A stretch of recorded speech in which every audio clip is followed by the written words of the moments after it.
Hi everyone, welcome to another video. I hope and pray that you are all doing good. Today I'm going to show you how to make a lemon blueberry cheesecake. Yes, you heard it right. It is very simple and easy. You will not need to bake it at all. I got the recipe online, and every now and then in my house we make it if we want an easy dessert. So let's just get right into it.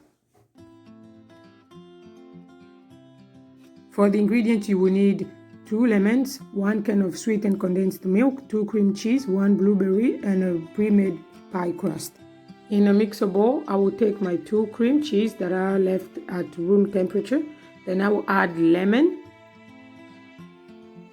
I will also add a whole can of sweetened condensed milk.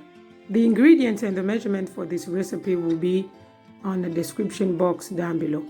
So then I will start mixing everything.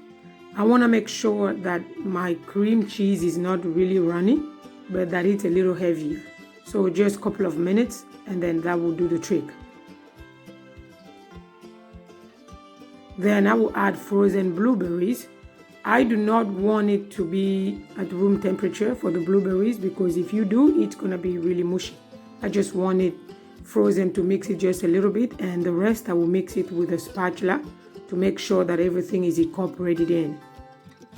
And once I'm done mixing it, then I will set it aside and take a pie crust, and I will transfer the lemon blueberry cheese mixture into the pie crust.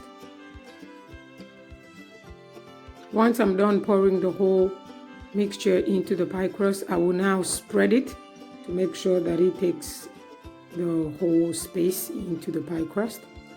And once I'm done with that, I will put some more blueberries on top.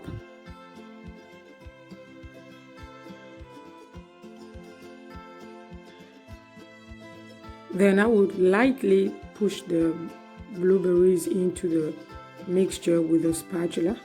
Once I'm done with it, I will put my blueberry cheesecake into the fridge to rest overnight. Otherwise, if you want to eat it early, you can put it for 4 hours and then try to see if the cheesecake is not too runny. Otherwise, you can also put it into the freezer just for 1 or 2 hours. Just make sure that the cheesecake is not a block of ice, so you can see how nice it is. I hope you try it, and I'm sure you like it. Let me know how you found it. If you like the content of the videos I'm making, don't forget to subscribe, hit the like button, and share the videos. Until next time, enjoy.